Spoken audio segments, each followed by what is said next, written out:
SSK was invented, knitters have been trying to perfect it. Something that we did in the Tortola knit-along is work on getting a clean line for both the SSK and the knit two togethers. Here you can see how sharp and clean that line is, and I'll show you how we did that. When we do a knit two together, we enter column number 2 and then column number 1. So the fact that we knit the next stitch automatically tightens up the stitch that's on top. That's why a knit two together is so nice and neat and small.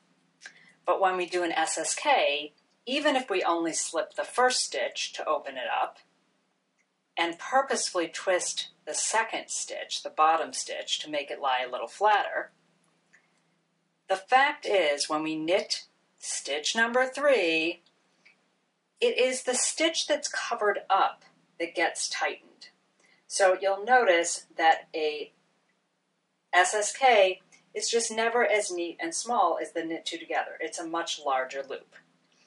So the solution to that is being able to tighten the stitch that's on top. And the way I do that in one move is I enter the front loop of the first stitch and pivot around to enter the back loop of the second stitch. But now I take that needle and I pivot it out. That is taking the slack out of the first stitch and putting it into the second stitch. Now I knit them together, which means where the needle comes in, the needle has to come out. So it has to come out of the bottom of that tiny little triangle.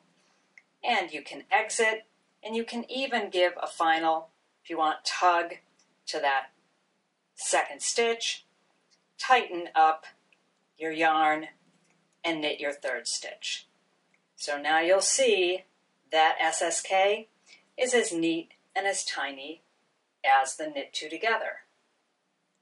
One more time. I'll show it for throwing as well, and then I'll play this back at slow motion. Enter the first stitch, front loop of the first,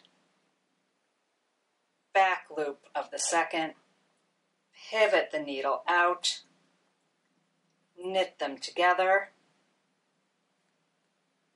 You can give a little tug to that yarn, give a tug to your working yarn, and there you go, a neat little one-move SSK.